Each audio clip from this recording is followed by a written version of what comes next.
Hola, buenas tardes a todos. Aquí estamos nuevamente en el segundo webinar de tumores hepáticos.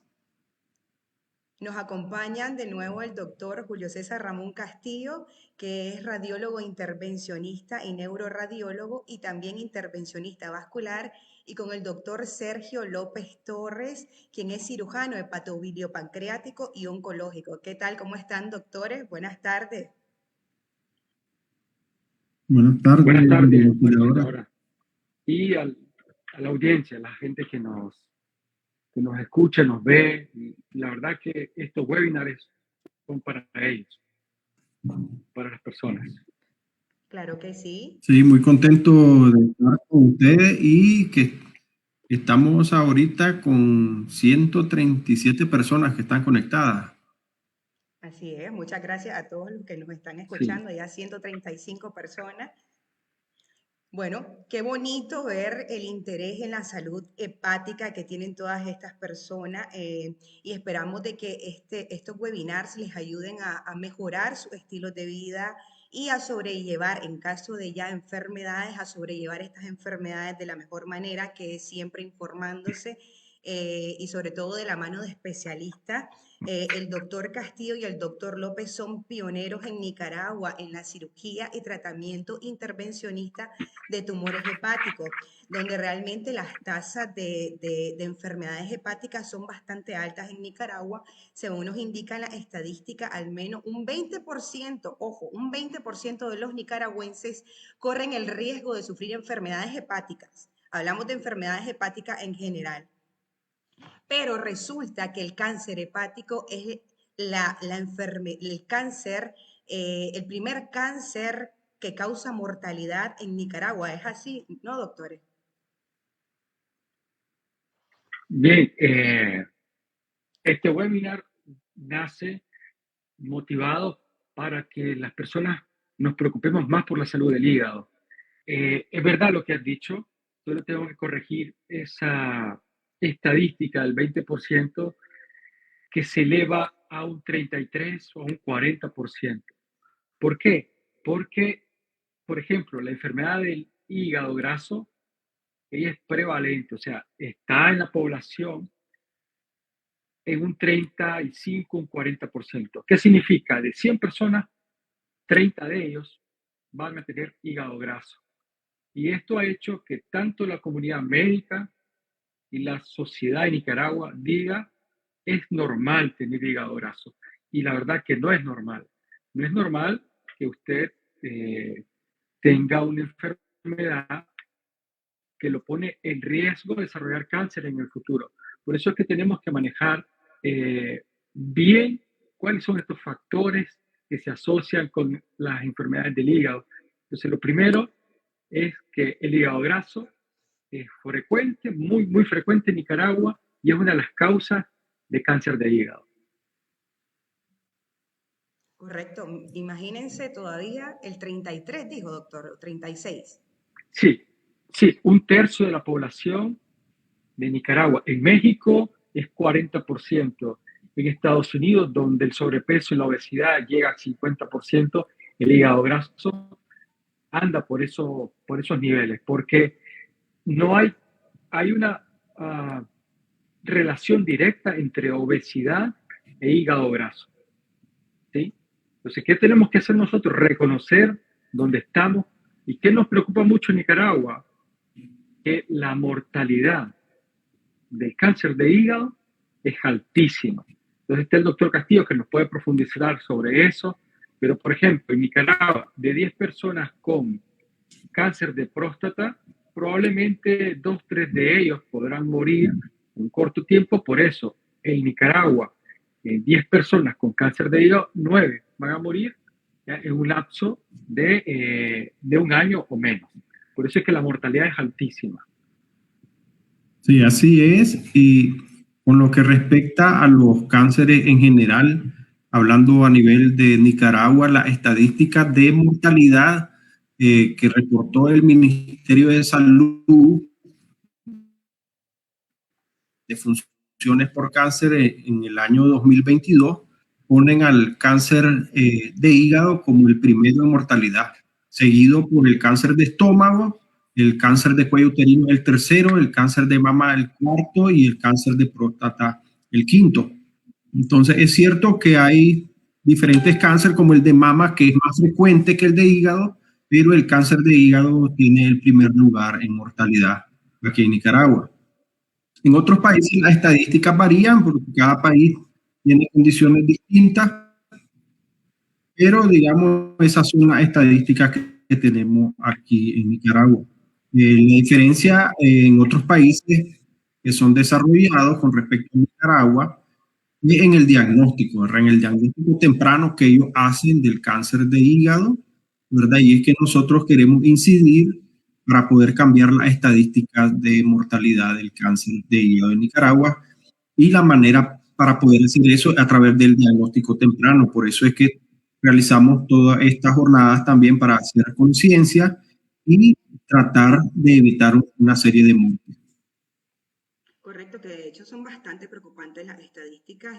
Yo pensaba que el 20%, imagínate, todavía es bastante más que eso, con lo cual creo que hay que mejorar bastante los hábitos culturalmente, más que todo, ¿no? Para intentar disminuir toda esta gran tasa que tenemos de probabilidades de sufrir enfermedades hepáticas. Bueno, en el webinar anterior estuvimos hablando sobre cómo prevenir tumores hepáticos y cuáles eran los métodos clínicos y por imágenes de diagnóstico ideales para determinar si realmente es un tumor hepático lo que tenemos. Pero hoy vamos a enfocarnos en el tratamiento de estos tumores hepáticos.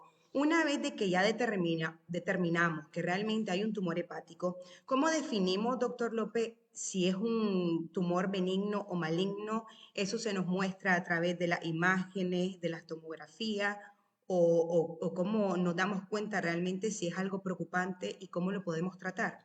¿Qué paso se sigue?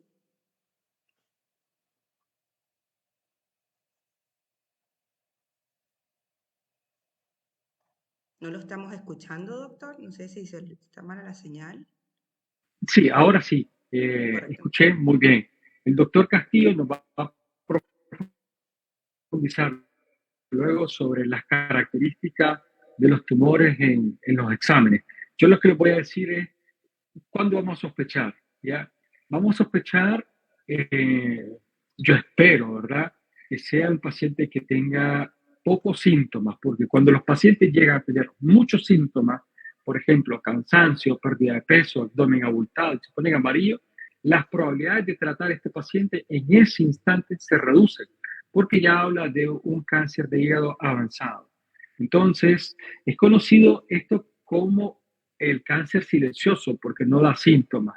Pero si tenemos un paciente, una persona que se ha hecho un ultrasonido, que es la base para hacer diagnóstico, que tiene una mancha, que se puede llamar mancha, lesión, tumor, tiene una mancha en el hígado, y esta persona tiene como antecedente el consumo exagerado de alcohol o de fumado, infecciones por hepatitis B o C, o el paciente ha tenido antecedentes familiares de cáncer, más sobrepeso, obesidad, sedentarismo, y la presencia del síndrome metabólico, que sería bueno que habláramos en un momento, en otro webinar, sobre el síndrome metabólico, porque el síndrome metabólico es la base para el desarrollo de muchísimas enfermedades, incluso cáncer de hígado, en personas que no toman licor, en personas que no fuman. Pero ahora, si estas personas fuman, toman, tienen síndrome metabólico, aumente el riesgo. Entonces, primero conocer. ¿Y qué es el síndrome metabólico? María Auxiliadora, es tener glicemia alta, presión arterial, los triglicéridos por encima de 150 o el colesterol HDL, llamado bueno, por debajo de 50 en la mujer, por debajo de 40 en el hombre, y la cintura abdominal en la mujer mayor de 88 y en el hombre mayor a 1 metro. 88. La presencia de esto, 88 centímetros en la mujer y 1 metro en el hombre.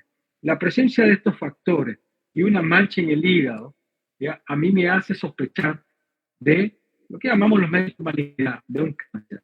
Tiene esta persona, bueno, exámenes de laboratorio, los perfiles que más o menos nosotros manejamos, la población sabe, la bilirrubina, las transaminasas, glicemia, esto, más un marcador especial que se llama alfa-fetoproteína, que se eleva en pacientes con cirrosis, está muy elevado. Las probabilidades de que esa mancha, ese tumor en el ultrasonido sea maligno son altas. Y el siguiente paso es realizar una tomografía trifásica de hígado o resonancia magnética, que el doctor Julio Castillo, experto en radiología de hígado y neurointervencionismo, nos va a explicar qué es lo que vamos a encontrar en esos resultados de tomografía. Sí, bueno, para agregar a toda la información que ha dado el doctor López, tenemos que recordar que el diagnóstico de cánceres de hígado, la gran mayoría, más del 90%, se dan en el contexto de un paciente que tiene cirrosis hepática. Esa es una cosa que tenemos que tener bien presente porque es un dato clínico importantísimo para hacer diagnóstico de cáncer de hígado. Entonces, como mencionamos en el webinar pasado, el diagnóstico inicial de que existe una lesión, digámosle, sospechosa de cáncer, se hace primeramente con el ultrasonido. Cuando nosotros vemos un hígado cirrótico y detectamos un nódulo, y si ese nódulo, más en el ultrasonido, si se acerca a los 2 centímetros, tenemos que buscar cómo caracterizarlo. Ya, entonces nosotros pasamos al siguiente paso, que es hacer un estudio de una tomografía trifásica de hígado o una tomografía dinámica de hígado, o puede ser resonancia magnética también, ¿verdad? Pero tiene que ser el estudio dirigido específicamente al hígado, puede decir una tomografía abdominal, no porque el protocolo como se hace el estudio es distinto, sino que tiene que ser enfocada hacia el hígado. Entonces, en tomografía existen características radiológicas básicas para hacer el diagnóstico del cáncer de hígado, que básicamente son lesiones que se pintan rápidamente con el contraste y eliminan rápidamente el medio de contraste, ¿verdad? Entonces, cuando nosotros observamos esa característica radiológica en un hígado que tiene cirrosis, eso hace un diagnóstico, digamos, definitivo de cáncer de hígado. El cáncer de hígado tiene la particularidad, el diagnóstico definitivo se puede hacer solo con estudios de imagen, a diferencia de la gran mayoría de los cánceres que es necesario ir a tomar una biopsia. En el hígado no es necesario tomar biopsia en la mayoría de las lesiones porque la tomografía tiene una alta sensibilidad y especificidad y nos puede decir el diagnóstico de cáncer de hígado con una gran certeza, a tal punto de que las diferentes guías y recomendaciones orientan a que no es necesario hacer la biopsia por el riesgo de un sangrado, y la biopsia solo se reserva en los casos en que el estudio de tomografía o resonancia magnética no da una imagen característica de un carcinoma hepatocelular y entonces se sospecha que puede ser otro tipo de lesión o simplemente no está claro. Entonces, en esos casos sí se procede a realizar la biopsia. Pero en la gran mayoría de los casos, con el examen de tomografía o resonancia magnética dinámica es suficiente para hacer el diagnóstico. Qué interesante. También hay, De entrada ya saben entonces de que directamente es un tumor, lo que hay sin necesidad de una biopsia. sí, el tumor Sí. se mira y las características nos dicen específicamente si ese tumor es un carcinoma hepatocelular. Y si nosotros encontramos las características tomográficas, el diagnóstico está hecho. Pues no necesitamos más nada. Hay otras pruebas auxiliares, como mencionó el doctor Sergio López, como son la alfa-fetoproteína, que es un marcador tumoral para cáncer de hígado, que cuando se eleva más de 20 ya uno tiene que andar sospechando que puede haber un cáncer de hígado, y si ya llega a niveles arriba de 200, ya casi seguro pues que un cáncer de hígado, es casi diagnóstico. Pero desafortunadamente no todos los cánceres de hígado elevan las pruebas de alfa-fetoproteína. Por esa razón, pues no es un examen tan certero para dar ese diagnóstico como lo es la tomografía. Pero sí, la alfa-fetoproteína es un marcador tumoral, digamos, auxiliar, que nos puede ayudar a... Esto, María Auxiliadora, es muy importante porque los pacientes corren contra el tiempo. Los pacientes corren contra el tiempo en el sentido que no podemos, si ya sabemos, ¿verdad?, que con una buena tomografía tenemos el diagnóstico, los pacientes muchas veces piden incluso que se le haga una biopsia, pero si es realizado por un equipo de médicos especialistas profesionales en el área, ese tiempo se acorta, ¿ya? Y eso es lo que tenemos que hacer en Nicaragua. O sea, despertar ese interés en la comunidad de que el cáncer de hígado mata, tiene una alta prevalencia, que su diagnóstico en comparación con otros diagnósticos no es un diagnóstico tan difícil de realizar, ¿ya? Y en términos de costo-efectividad, o sea, lo que el paciente está invirtiendo. Y eso es muy importante para analizar el tipo de atención de los pacientes. Claro, claro. Bueno, yo voy invitando a la comunidad que vaya dejando sus preguntas. Recuerden que pueden llevarse su consulta en vivo esta tarde si van dejando sus preguntas y nosotros le vamos a ir contestando con los doctores presentes. Yo los invito a aprovechar esta oportunidad. Realmente están con pioneros en el país en la cirugía y tratamiento hepático. De tumores hepáticos, para que vayan dejando sus consultas y aclaren muchas de las dudas que tienen sobre tumores hepáticos, ya sea que ustedes estén pasando por esa enfermedad, que algún familiar esté pasando por esa enfermedad, o bien simplemente para tener el conocimiento a futuro, porque cualquier cosa puede pasar, ¿no? Ninguno está exento de sufrir algún tumor hepático, así que siempre es bueno saber cuál es el proceso que se debe llevar a cabo para afrontar adecuadamente esta enfermedad.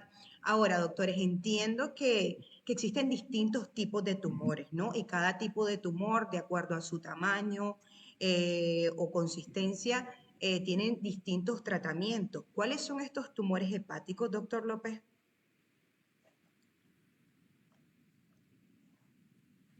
Bien, los tumores en el hígado, nosotros podemos clasificarlo dentro de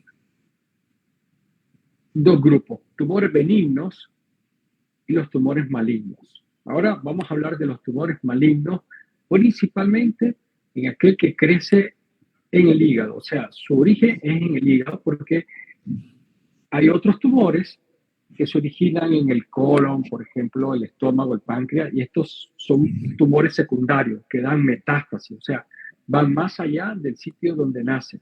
Estos son tumores metastásicos que vamos a hablar en otro momento, y hoy nos vamos a enfocar en los tumores malignos que se originan en el hígado. Y de estos podemos tener tres grupos a los que afectan a los niños, ya que la población es pequeña. El principal es el hepatoblastoma, que el tratamiento en los niños, en ese grupo, es quimioterapia y cirugía.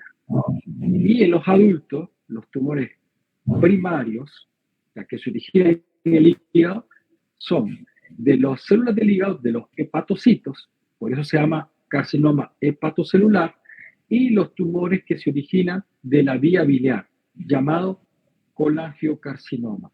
Hoy nos vamos a dedicar al tumor primario que nace en las células del hígado, del hepatocito, o carcinoma hepatocelular. ¿Sí? En otra conferencia o webinar podemos hablar del colangiocarcinoma, porque comparten algunos de ellos tratamientos. Pero el cáncer de hígado es un cáncer que, a pesar de ser agresivo, de tener una incidencia y mortalidad alta, es un cáncer que tiene más opciones de tratamiento. Y eso sería bueno para los pacientes, porque algunos pacientes solo tendrían como tratamiento o una cirugía o quimioterapia, pero el cáncer de hígado, si eres muy pequeño, del tamaño del dedo pulgar, el tratamiento puede ser la cirugía y colocarle una aguja, una antena que va a quemar o a colocar frío para destruirlo. Este procedimiento se llama ablación.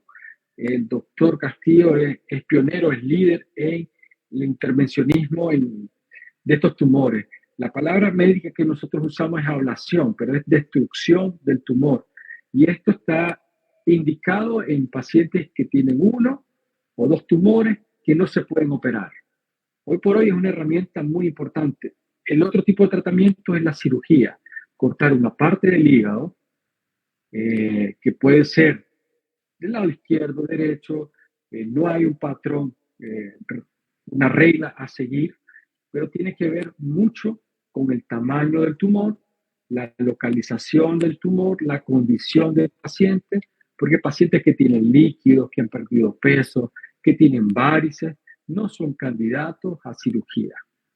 El otro tipo de tratamiento es el trasplante, que no hay en nuestro país, hay a nivel centroamericano, en Panamá y Costa Rica. Aún así, la cirugía está siendo costo efectiva, más fácil de realizar.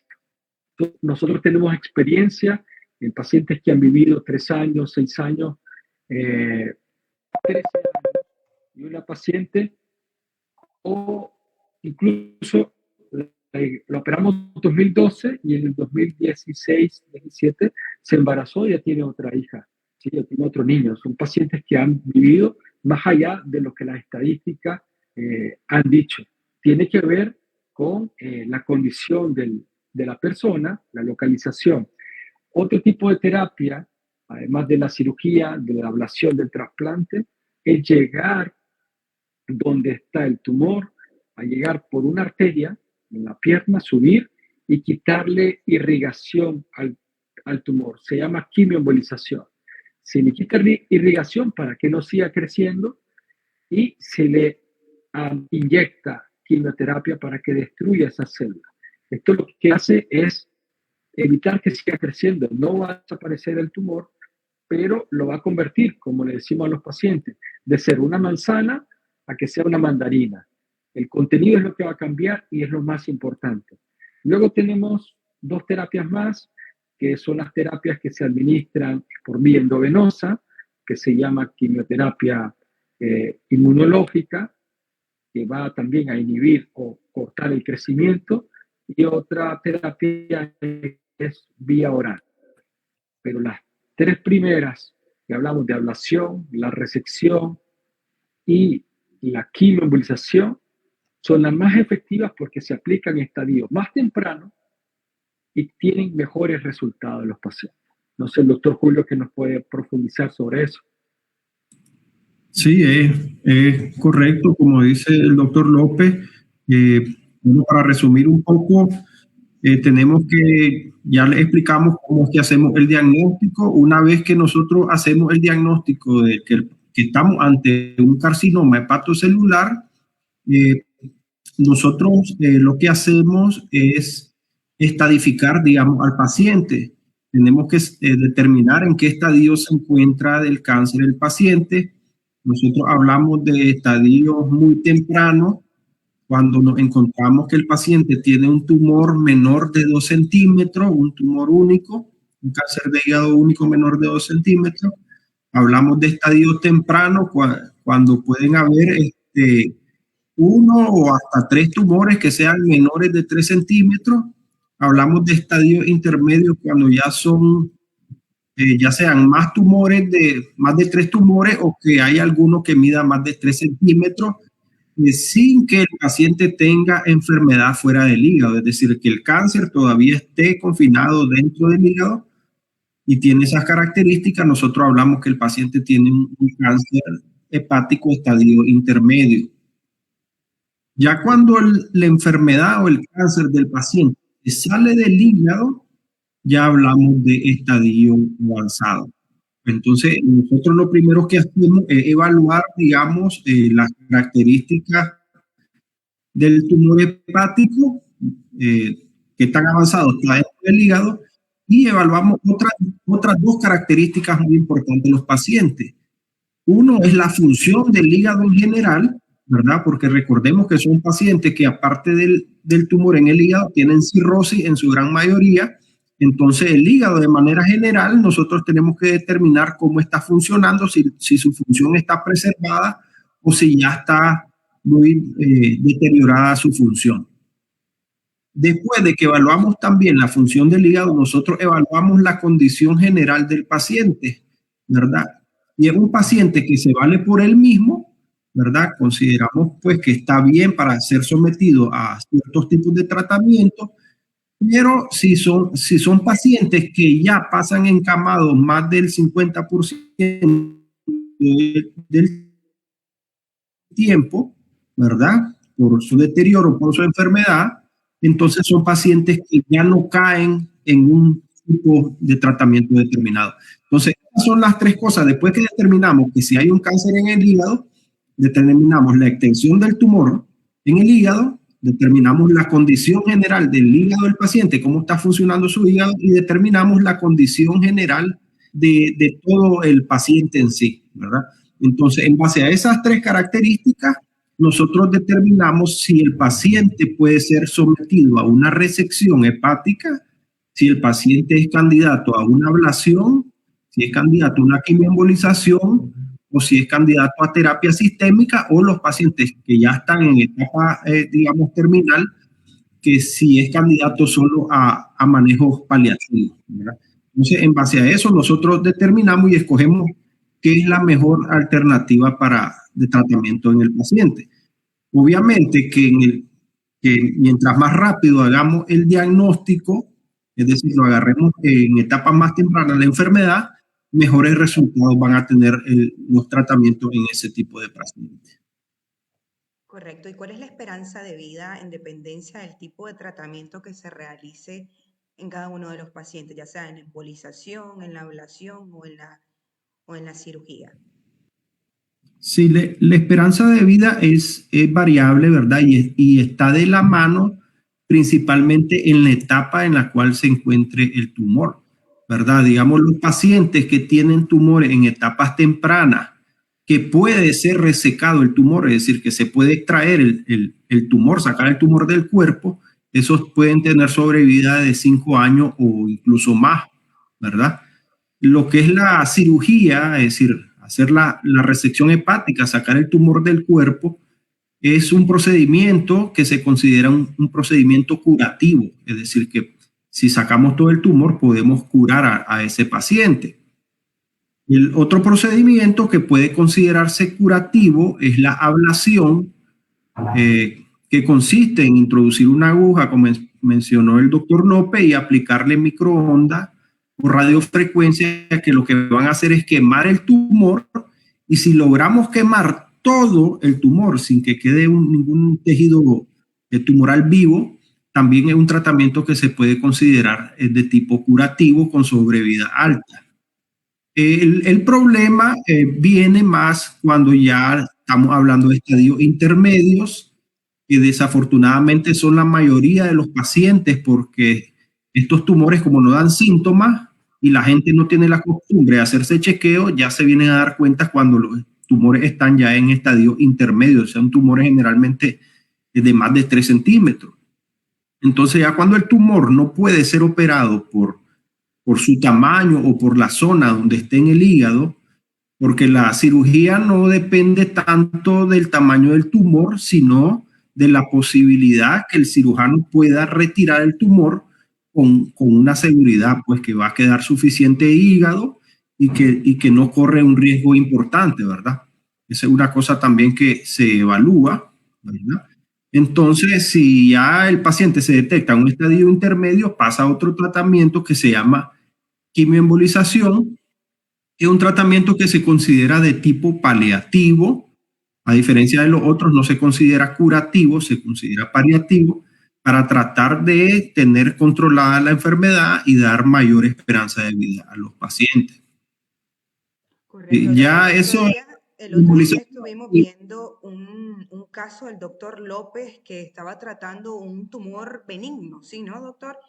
En un paciente con cirrosis. En este caso, ¿cuál es el procedimiento a llevar a cabo cuando realmente ya el hígado ya sufre un daño de cirrosis?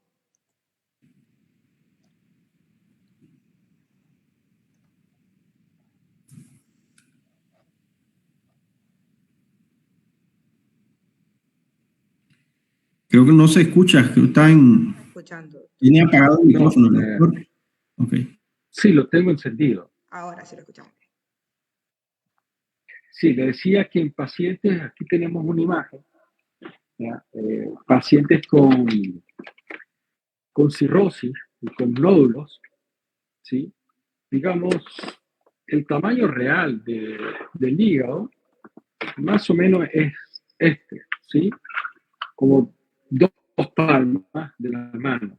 Si el paciente tiene un tumor a este lado, que es el lado izquierdo, o acá, aunque sea grande, se puede cortar, teniendo buen control, que para eso se necesita un equipo humano, profesional, especialista en eso, para tener el control del tipo de cirugía que se va a hacer.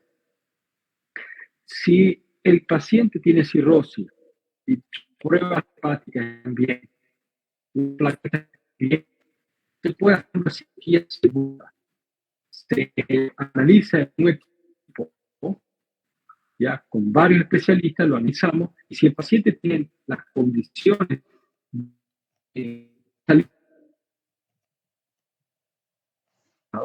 entonces la cirugía está indicada. ¿Por qué está indicada la cirugía? Porque si el paciente no se opera, el paciente se puede morir. Si el paciente no se recibe quimioembolización, el paciente muere en menos de un año. Es lo como empezamos hablando este webinar, la alta mortalidad. ¿Y qué ofrece la cirugía? La cirugía ofrece sobrevida que oscila entre 3 años a 6 años, en dependencia de ese tamaño del tumor, en dependencia si el paciente desarrolla o no varices y otras complicaciones. Pero hoy por hoy la cirugía es capaz de ofrecer al paciente una sobrevida ya que es aceptable, decimos nosotros, ya, porque el paciente ya no se va a morir en un año. El paciente va a vivir 3 años, probablemente 6 años, y como esos pacientes que hemos manejado han vivido más de 10 años. Es un pequeño grupo de pacientes, sí, un pequeño grupo, pero bueno, son pacientes que han sobrevivido de no hacerse una cirugía. ¿De acuerdo? Correcto. Aquí nos habla Anielka. Ella comenta que como paciente oncológica, su alfa-fetoproteína nunca se alteró. ¿Eso se debe a alguna Sí, condición eso, especial? no, eso, bueno, la alfa-fetoproteína es un marcador tumoral de cáncer hepático, pero hay un porcentaje que es bastante importante de pacientes con cánceres de hígado que no se altera la alfa-fetoproteína, ¿verdad? Eso es una cosa que a veces los pacientes les cuesta un poco comprender, que es que los exámenes desafortunadamente no son 100% sensibles y específicos, ¿verdad? Los exámenes nos ayudan a los médicos para orientarnos hacia un diagnóstico, pero no siempre sale positivo, aunque tenga la enfermedad del paciente. Entonces, es importante saber que un porcentaje importante de pacientes con cánceres de hígado, el alfa-fetoproteína le va a salir normal, aunque tenga un cáncer de hígado. Si ocurre lo contrario, por ejemplo, si tiene un tumor en el hígado y el alfa-fetoproteína sale elevado, es decir, un marcador que es específico para el cáncer de hígado generalmente, ¿verdad? Hay otros tipos de cáncer que pueden elevarlos, pero no son tan comunes que lleguen al hígado. Entonces, cuando uno encuentra un tumor y una alfa-fetoproteína alta, sí, uno casi le asegura que eso sí es un cáncer de hígado. Pero si la alfa-fetoproteína está negativa, no quiere decir que no sea cáncer de hígado. Siempre puede resultar siendo un cáncer de hígado. Eso para contestar la pregunta de la señora Anielka. Sí, lo otro que comentaba el doctor, ¿verdad? La cirugía, como les mencioné, es un tratamiento que se considera curativo, aumenta la sobrevida, pero se realiza en pacientes que, la mayoría, pues que tengan estadios tempranos, ¿verdad? Y es lo que usualmente debe de hacerse cuando uno tiene tumores pequeños, siempre y cuando sea posible, ¿verdad? Porque a veces los tumores, aunque sean pequeños, están en localizaciones muy complicadas para la cirugía que hacen que sean imposibles de resecar, o en algunas ocasiones la condición general del paciente, el hígado, ¿verdad? Está tan enfermo que la cirugía se vuelve bastante riesgosa, entonces uno pasa a hacer otros tipos de procedimientos que sean un poco menos invasivos. Ahora, ¿cuáles son los últimos avances que tenemos en el tratamiento de estos cánceres hepáticos y cuáles todavía faltan que lleguen a Nicaragua? Como entiendo todavía que los trasplantes de hígado siguen sin lograrse en el país.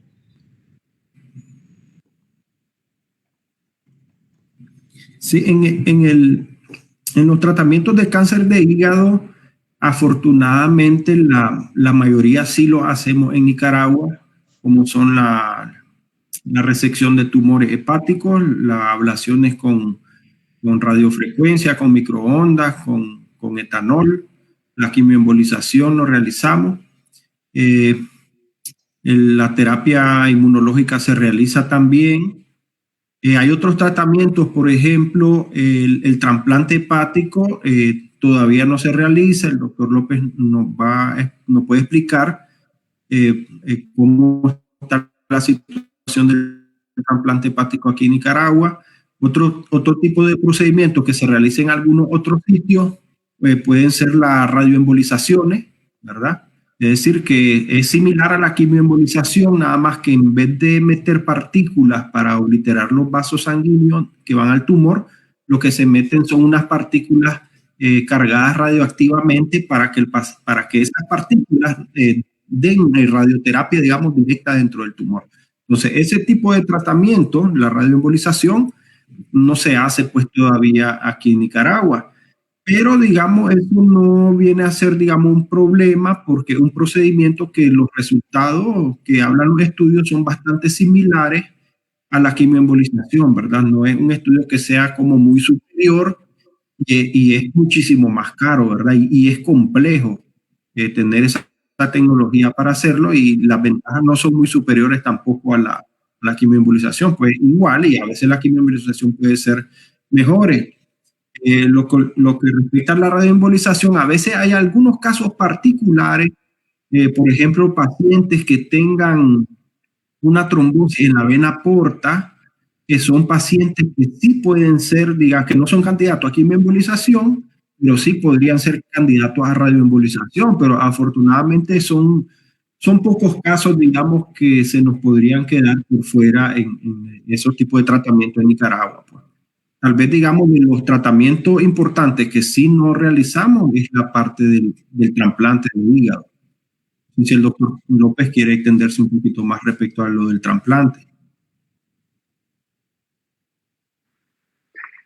Sí, el trasplante es la terapia que puede salvar al paciente de dos condiciones, de la cirrosis y el propio cáncer. El trasplante tiene un rol muy, muy importante. O sea, es como un renacer. No obstante, el trasplante tiene muchos inconvenientes en cuanto al costo, en cuanto a la disponibilidad de órganos, en cuanto al entrenamiento y que el paciente tiene que tomar de por vida inmunosupresores. Entonces, el trasplante sería el tratamiento indicado en aquel paciente que tiene cirrosis y tiene cáncer de hígado y la cirrosis está con bastante daño, digamos un paciente con ya que tiene hipertensión portal, pero que sus órganos todavía están trabajando. Porque hay pacientes que ya se les dañó el riñón, que su reserva es muy poca, que quedarían excluidos de una lista de trasplante. Aún siendo el trasplante el gran valor que tiene, la cirugía y la quimioembolización funcionan como un puente. O sea, si no hay trasplante y el paciente se puede hacer una quimioembolización y está entre los criterios para recibir este tipo de tratamiento o se puede hacer una cirugía hepática, está indicado hacerlo como puente. En nuestro medio llamamos así la cirugía como puente para trasplante, la quimioembolización como puente para trasplante o la ablación, quemar con calor o frío los tumores y sirven como un puente. Entonces es una cosa que si no tenemos hoy y hay en Nicaragua estas 3, 4 opciones, los pacientes pueden perfectamente buscar atención para recibir este tipo de tratamiento, que es el mismo que se realizaría en Argentina, en Uruguay, en España, en Italia, en Estados Unidos. Eso tenemos que tenerlo, que los tratamientos que han recibido nuestros pacientes han estado a la altura de lo que dicen la guía, los estándares internacionales. Por supuesto, sería ideal que ya podamos contar también con esa opción de tratamiento en Nicaragua, pero bueno, esperamos de que no falte mucho para que todas las personas que realmente lo necesiten puedan optar a ello y esperamos poder obtenerlo de usted, doctor, que usted sea el pionero aquí en el trasplante de hígado. Y bueno, pues nada, yo creo que con esto concluimos. No sé si alguno de la audiencia tienen alguna pregunta más que quieran que le respondan los doctores. Si no, ya vamos cerrando. Sí, bueno, mientras recibimos algunas preguntas en las redes, pues quería también mencionar y recalcar pues que la gran mayoría de los tratamientos que están indicados, ¿verdad? Para la mayoría de casos con cáncer de hígado, nosotros los realizamos, ¿verdad? Aquí en Nicaragua y con resultados similares al resto de países del mundo, ¿verdad? Eso quería recalcar. Los tratamientos que no hacemos, por ejemplo, el trasplante de hígado, son tipos de tratamientos que en otras partes del mundo también tienen muchas limitaciones por el acceso al órgano. Pues eso me imagino que ya los pacientes han escuchado que eso es un problema mundial, es decir, el tener órganos disponibles para la cantidad de enfermos que lo están necesitando. Ahora, también el trasplante.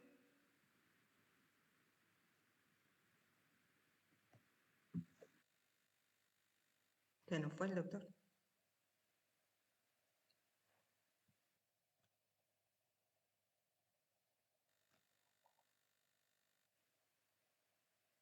Sí, se nos fue el doctor. Quedó Lo que ahí está diciendo el a doctor es, medias. sí, es muy importante, ¿ya? Que lo que se puede hacer en Nicaragua se hace en otros países y está dentro de los estándares, ¿sí? Correcto. La parte más importante, y agradezco, María Auxiliadora, tu motivación sobre este tema, es que la gente se preocupe de verdad, que comience a tener cambios en sus hábitos, ¿ya? Que moderemos el consumo de alcohol, que nos chequemos el hígado, que reconozcamos estos factores, porque la salud empieza por uno mismo. ¿Ya? La salud es gratis, enfermarse es lo caro. Exactamente. E incluso podemos tener algunos de estos tratamientos que son de los más avanzados del mundo en una quimioembolización, una ablación, pero si no ponemos de nuestra parte en cuanto a los hábitos alimenticios, pues realmente no vamos a obtener los resultados que deseamos. Aquí tenemos una Volvió el pregunta doctor de Castillo, Patti que se Zamora. puede Sí, despedir. Se quedó con la idea a medias del doctor. sí, bueno, no, se fue el internet momentáneamente.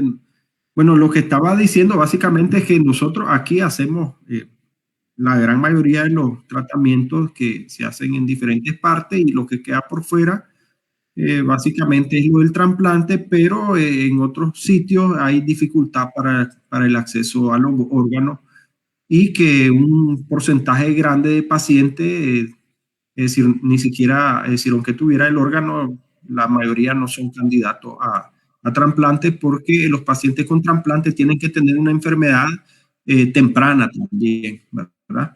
Tienen que tener, es decir, ya si el paciente tiene muchas lesiones o tiene lesiones ya muy grandes, no, ya no aplica pues para un trasplante. ¿Ya? Y desafortunadamente en el cáncer de hígado, porque las lesiones son lesiones que crecen rápidamente, la mayoría se diagnostican ya cuando tienen tamaños ya superiores a los 3 centímetros, 5 centímetros, ¿verdad? Hay criterios específicos para los trasplantes, pero de manera general tienen que ser pocas lesiones y no muy grandes. Correcto. Eh, Nos pregunta aquí la otra, Patti sobre los hemangiomas, que si estos se pueden extirpar o extraer. sí, los hemangiomas son tumores benignos que se presentan frecuentemente en el hígado. La gran mayoría no requieren tratamiento, es decir, son tumores que uno los diagnostica inicialmente con un ultrasonido y confirma que se tratan de ellos con una tomografía.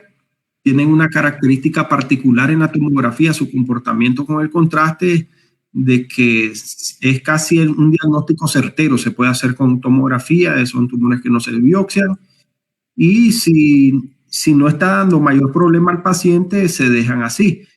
Hay algunas veces los hemangiomas, si son grandes, a veces pueden secuestrar muchas células sanguíneas, provocar, por ejemplo, plaquetopenia en los pacientes, anemia o pueden dar dolor, ¿verdad? Si son sintomáticos, uno puede tratarlo y hay varias maneras de tratarlo. Se pueden resecar, se pueden embolizar, hay varios tipos de tratamiento.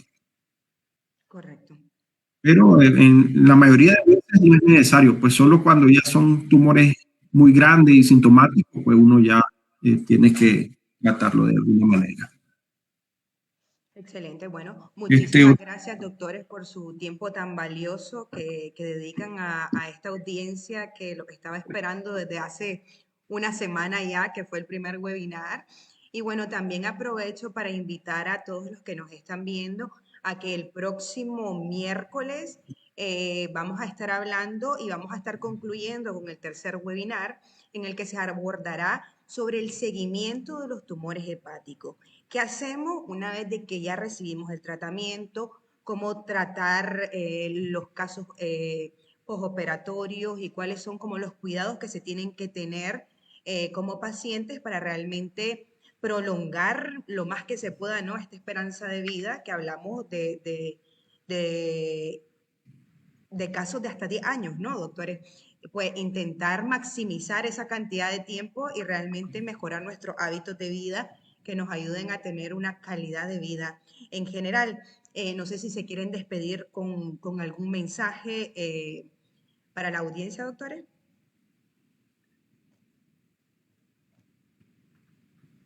Sí, lo importante es que podemos tocar los temas que la audiencia quiere que toquemos, ¿sí? Ya empezamos con cáncer de hígado para llevar ese mensaje a que es una amenaza, es una realidad que es muy frecuente en Nicaragua y que existe tratamiento. Que lo más importante es conocer nuestro entorno, la prevención y que el tratamiento es efectivo. Yo agradezco a la gente que nos sigue, nos apoya y pues a ti, María Auxiliadora, por estar moderando esta conversación tan interesante. Hasta la próxima. Muchas gracias Sí, a ustedes. agradezco también por el tiempo a toda la audiencia y a ti, a María Auxiliadora, por dedicarnos tiempo también para hablar de este tema tan interesante, que es muy importante que la población en general sepa que hay alternativas de tratamiento, porque antes así era como una sentencia de muerte inminente, pero ahora tenemos diferentes opciones para los pacientes que pueden aumentarle su esperanza de vida y su calidad de vida. Muchas gracias. Excelente. Bueno, muchas gracias a ustedes por el amor que le dedican a esto. Entiendo que tienen una agenda ocupadísimas, que realmente es un tiempo invaluable el que están dedicando a todas las personas que los escuchan. Y bueno, nada, a la audiencia lo esperamos el próximo miércoles. Les vamos a estar dejando el evento en las redes sociales, tanto del doctor López, la Clínica del Hígado, como del doctor Julio Castillo, la Clínica Radiológica de Oriente, y también en la Clínica de Tumores Hepáticos del Hospital Vivian Pelas, para que no estén pendientes de las notificaciones, le den clic en asistir al evento para que les vayamos recordando y estén al tanto en el momento de que empecemos el siguiente evento. Y nada, muchas gracias a todos y buenas noches.